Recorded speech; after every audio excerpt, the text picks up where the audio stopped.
네, 코스닥은 결국엔 하락으로 전환이 됩니다. 많이 빠지진 않고요. 870선 정도 기록하고 있고 유가증권 시장도 살짝 탄력이 줄어들면서 0.3% 정도의 상승 흐름만을 보여주고 있습니다. 오늘 장에서의 절대 전략 이분과 함께 알아보시죠. 토마토 투자클럽의 김정수 전문가입니다. 안녕하세요. 네, 안녕하세요. 반갑습니다. 정수자 김정수 전문가입니다. 네, 오늘 장 한마디 어떻게 잡으셨어요? 지난주에는 이제 박스권 시장에 대한 부분 말씀 좀 드리면서 이제 가두리 장세 속 개별 재료가 많은 주식 시장이다 이렇게 말씀을 좀 드렸었는데요. 네. 좀 그거에 좀 연장선으로 오늘 말씀 좀 드리는 게 이제 기업들이 실적을 좀 발표하지 않습니까? 그러다 보니까 좀 실적 이슈 종목 장세 이렇게 표현을 좀 해봤습니다. 네. 그럼 눈에 띄는 실적 관련주 혹은 이슈들 있다면은 체크 포인트들 좀 더 알려주세요.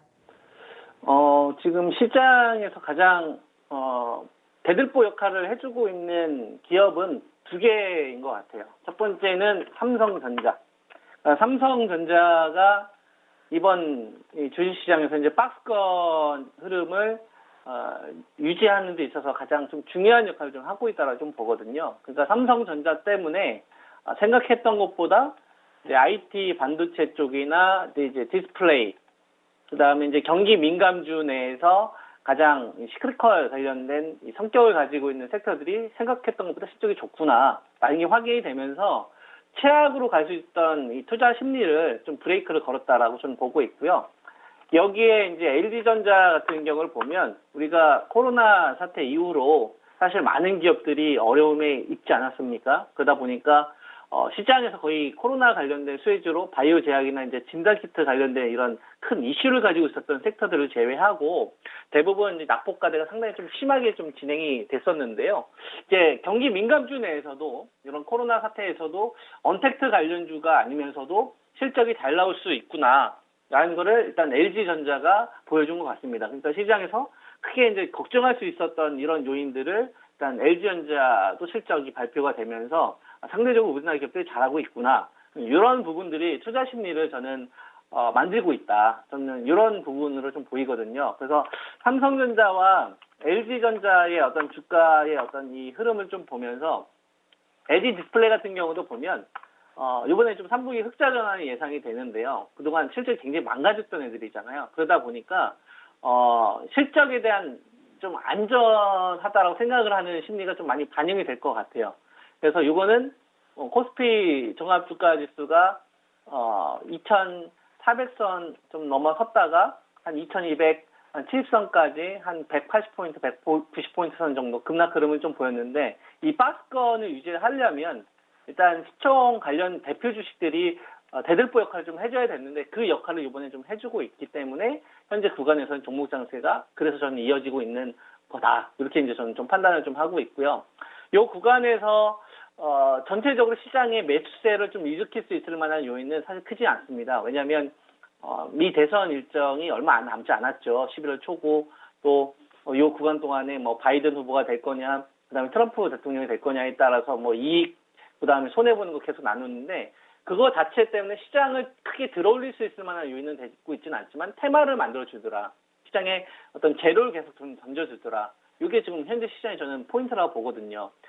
예를 들면은 우리가 한번 좀 잊고 지냈던 경입주들을 보면 이게 전혀 올라갈 수 있을 만한 이유가 없었거든요. 뭐 아난지 같은 주식들도 보면은 이게 무너지면 무너지 반등 나올 만한 포인트가 없었는데 뭐 현대건설, 그다음에 현대엘리베이터 이런 주식들 우리가 경협대나 관심 가졌던 주식들이지 뭐 그 전에는 관심이 전혀 없었던 주식 아닙니까? 근데 이런 주식들 충분히 소외받을 수 있었거든요.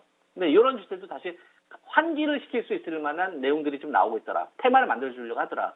그리고 요거보다는 조금 더 현실성에 가까운 중국 소비 관련된 섹터를 보면 뭐 여행주들 모두 투어라든지 하나 투어라든지 그다음에 뭐 카지노 관련돼서 이제 파라다이스라든지 그다음에 뭐 호텔 신라라든지 이런 주식들 같은 경우가 이제 그동안 이 시장에서 대표적으로 소외받았던 섹터들이고 그다음에 산업 자체가 이번에 크게 위협받았던 종목군들인데 중국 시진핑 연말 12월 내 방안 좀 예정되던 내용이 다시 나오면서 순환매가 돌 수 없었던 섹터들도 순환매를 돌 수 있게끔 시장 상황을 만들어 주더라. 이게 지금 현재 시장에서 우리에게 좀 주는 메시지가 아닌가 저는 이렇게 좀 판단을 좀 하고 있습니다. 네. 그래서 오늘 소비 관련된 종목들 움직임도 봐주셨고요. 그 밖에도 워낙에 강조해 주셨던 부분이 5G, 바이오 종목군들 내에서의 뭐 RNA라든지 이렇게 압축도 해 주셨고, 그리고 또 OLED 관련주 세 개의 축으로 대응 전략을 제시해 주셨는데 아직까지 좀 잠잠한 감도 없지 않아 있습니다. 이들 종목에 대해서 현재 분위기는 어떻게 파악해 볼 수 있을까요? 일단 5G부터 말씀을 좀 드리면, 제가 이제 KMW를 기준으로 77,000원대에서 이제 78,000원대 기준을 좀 잡아드렸는데, 이전보다는 가격이 레벨업이 됐잖아요. 이게 우리가 8월 말만 하더라도 이제 71,000원대를 기준으로 말씀을 좀 드렸고, 요번에는 제가 77,000원에서 78,000원을 매물수와 기준으로 이야기를 좀 해드리고 있는데, 지금은 그걸 기다리고 있는 거죠. 5G 관련된 주식들이 동시에 움직였던 시점이 8월 말인데, 이때는 주파수 경매가 있었던 시점이란 말이죠. 그래서 삼성전자 버라이즌 관련된 8조 요 수조도 그래서 시장에 크게 같이 부각을 받는 임팩트를 더해줬던 요인들인데, 5G 관련돼서 지금 신규 수주 내용들이 안 나오지 않습니까? 지금 다 기다리고 있는 거는 새로운 주파수 경매 일정 기다리고 있는 거란 말이에요. 그러니까 그때까지는 고점에서 박스권 흐름이 이어진다라 보고 있고, 방향은 상방 쪽으로 간다라 봅니다. 그리고 만약에 현재 구간에서 만약에 등락 조정이 나온다고 한다면, 제가 여러분들한테 이야기했던 종목군이 4개잖아요. KM하고 이노아이하고 이제 솔리드하고 HF하고. 이쪽이 저는 여전히 베스트라고 보고 있고요.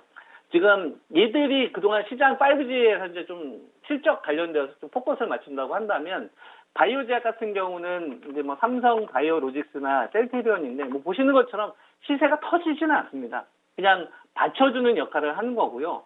요 구간에서 모멘텀이 조금 더 강하게 붙었던 애들이 이제 RNA 관련된 주식들이 이제 나오는 거죠. 그리고 그 전에 SK 케미칼 관련되어서 이제 자회사 SK 바이오사이언스 같은 위탁 계약 얘기 나왔다 다시 인정 재개된다는 얘기 나오고 나서부터 이제 다시 반등 흐름이 나오지 않습니까? 그러니까 시세가 터지고, 그다음에 이거에 대한 가격 조정과 기간 조정이 필요한 주식들이 나왔다가 그리고 나서 반등이 나오는 거죠. 그래서 이러한 것들은 자연스러운 전 과정이라고 봅니다. 우리가 주식이 일방적인 상승을 보이려면요, 기업에 대한 충분한 투자 메리트가 있어야 되거든요. 뭐 가격이 너무 싸다든지, 아니면은 정말 시장에 큰 대형 호재가 터진다든지 이런 게 나와야 되는데, 지금 그런 거 없는 상태에서 개별 재료만 움직임이 나오는 거죠. 그러니까 종목 선택이 되게 중요한 겁니다. 그러다 보니까 이제 슬슬 고개 드는 주식들 가운데 뭐 여러분한테 이제 RNA 관련해서 원래 개별 움직임이 완전히 나오잖아요. 근데 이것뿐만 아니라 잘 보시게 되면 네오켄 바이오 같은 주식들도 다른 바이오 제약 업체에 비해서 유난히 좀 올라가죠. 그러니까 바이오를 보는 게 아니죠. 바이오 내에서 어떤 섹터들 쪽으로 주도적으로 가느냐. 우리가 바이오 제약을 투자를 하더라도 너도 나도 코로나 치료제나 백신에 뛰어들었던 상황과, 그리고 6개월이라는 시간이 지난 다음에 시세가 터진 주식들 사이에서 이 밸류 부담이 있는 애들도 있을 거고, 실제로 숫자가 나온 애들도 있을 거고, 기술 이전이 된 애들도 나왔지 않습니까? 그러니까 그런 애들은 지금 현재 주가가 당연히 달라질 수밖에 없는 거 아닐까요? 그죠? 그런 것들을 좀 반영한 상태에서 전략을 세우시는 게 좋을 것 같고요. 방송에서 이제 꾸준하게 제가 이야기했던 주식들 위주로 하시는 게 좋을 겁니다. 이쪽이 지금 현재 시장의 핵심 키워드거든요.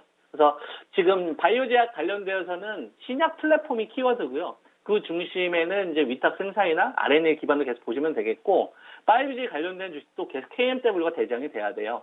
이런 부분도 좀 참고하시면 좋겠고, 그 다음에 IT 반도체 쪽 관련되어서는 삼성전자가 먼저 실적 발표를 했기 때문에 이제 하이닉스 이제 이런 애들이 중요해질 텐데, 이런 거는 실적이 잘못 나와도 상관없습니다.